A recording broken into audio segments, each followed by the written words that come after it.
দর্শক, রাজবাড়িতে যে ঘটনা ঘটেছে কিছুক্ষণ আগে আমি আরেকটি ভিডিওতে করেছি, সেটা রাজশাহী এবং রাজবাড়ি মিলে এটার একটা বিস্তারিত খবর তুলে ধরেছে আমাদের সময়।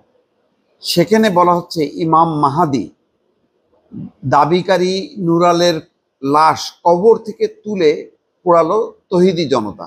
এখানে বোঝা যাচ্ছে যে এই ঘটনাটা একটু অন্যরকম।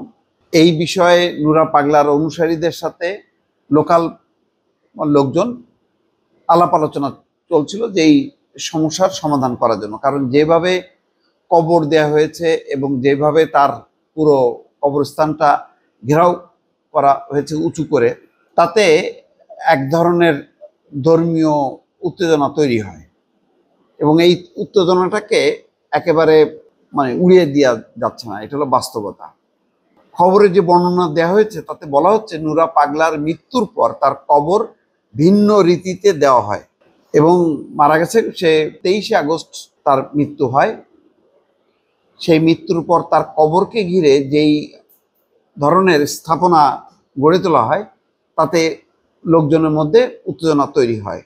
গত কয়েকদিন ধরে এটা আলাপ আলোচনা চলছিল এই উত্তেজনা নিরসনের জন্য। আজ শুক্রবার তার কবর ভেঙে মরদেহ মহাসড়কে নিয়ে পুড়িয়ে দেয় বিক্ষুব্ধ জনতা। এছাড়া তার বাড়িতে হামলা এবং ভাঙচুর করা হয়। হামলায় মোহাম্মদ রাশেদ মোল্লা নামে এক যুবক নিহত হয়েছে বলেও জানা গেছে এই খবরের রিপোর্ট অনুযায়ী। তার মানে একজন মারাও গেছে। তার মানে সহিংস একটা পরিস্থিতি পরিবেশ ওখানে বিরাজ করছে। নুরা পাগলার অনুসারী এবং গোয়ালন্দ উপজেলার দেবগ্রাম ইউনিয়নের সেখানকার এক আজিজ মেম্বারের ছেলে। নিহতের বিষয়টি নিশ্চিত করে গোয়ালন্দ উপজেলা স্বাস্থ্য কমপ্লেক্সের আবাসিক মেডিকেল অফিসার মোহাম্মদ শরীফ জানান, গুরুতর হামলায় আহত হয়ে হাসপাতালে চিকিৎসাধীন অবস্থায় তার মৃত্যু হয়। এর আগে শুক্রবার জুমার নামাজ শেষে গোয়ালন্দ উপজেলা আনসার ক্লাব চত্বর এলাকার তৌহিদি জনতা একত্রিত হয়ে নুরাল পাগলার মাজারে হামলা শেষে আগুন ধরিয়ে দেয়। এ সময় পুলিশের দুটি গাড়ি, উপজেলা নির্বাহী কর্মকর্তা ইউনোর গাড়ি ভাঙচুর করে। এ সময় নুরাল পাগলার অনুসারী এবং উত্তেজিত জনতার ইট পাথর নিক্ষেপে হজরত আলী অনেকে আহত হয়। তাদের উদ্ধার করে গোয়ালন্দ উপজেলা স্বাস্থ্য কমপ্লেক্সে ভর্তি করা হয়। সেখানে প্রাথমিক চিকিৎসা দিয়ে কর্তব্যরত চিকিৎসক সবাইকে ফরিদপুর মেডিকেল কলেজ হাসপাতালে রেফার করে। তাদের মধ্যে একজন নিহত হয়েছে বলে জানা গেছে। এ সময় সেনাবাহিনী এবং র্যাব ঘটনাস্থলে গিয়ে পরিস্থিতি নিয়ন্ত্রণে আনার চেষ্টা করেন এবং ফায়ার সার্ভিস কর্মীরা আগুন নিয়ন্ত্রণের চেষ্টা করেন। পরে বিকেল 4টার দিকে চারপাশ থেকে উত্তেজিত জনতা জড়ো হয়ে উদ্ভূত পরিস্থিতির সৃষ্টি করলে প্রশাসন সরে যেতে বাধ্য হয়। দর্শক, এরকম পরিস্থিতি কিন্তু ঘটছে যেখানে আসলে আর প্রশাসন, পুলিশ, সেনাবাহিনী কারো কিছু করার থাকে না। পরে উত্তেজিত জনতা নুরা পাগলার মাজারে ঢুকে সেখানে বাড়ি ঘরে হামলা, ভাঙচুর এবং লুটপাট করে নিয়ে যায়। পরে বিশেষ কায়দায় দেয়া নুরাল পাগলার কবর ভেঙে মরদেহ নিয়ে মিছিল করতে করতে ঢাকা খুলনা মহাসড়কে নিয়ে যায়। এটা ভয়ঙ্কর একটা নারকীয় ঘটনা।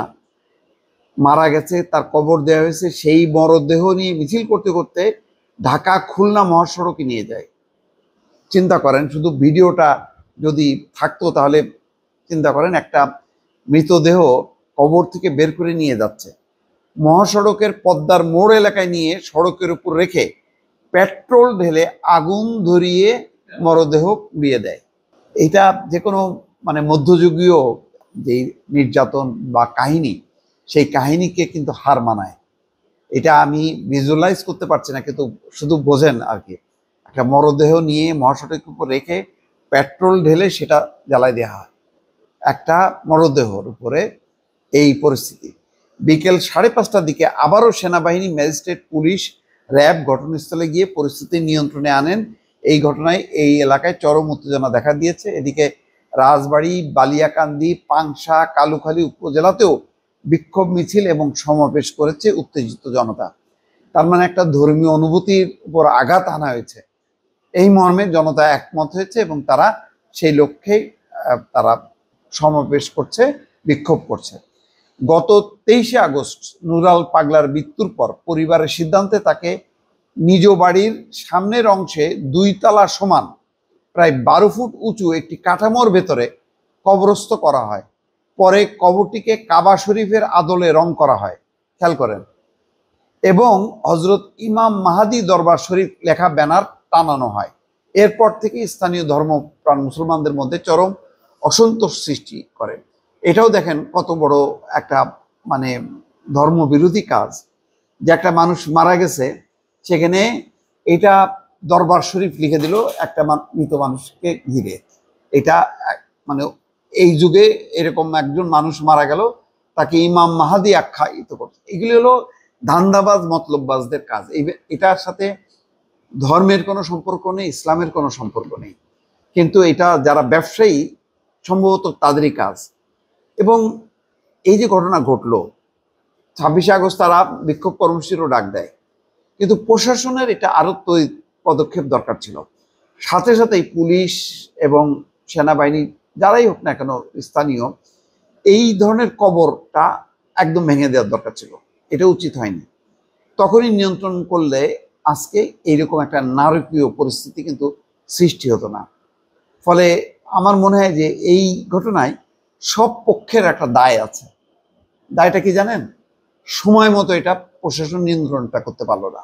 না করতে পারার কারণে একটা যেমন নারকীয় পরিস্থিতি হলো, তেমনি আবার একটা যৌক্তিক একটা অবস্থানটাকেও আবার অস্বীকার করা যাচ্ছে না।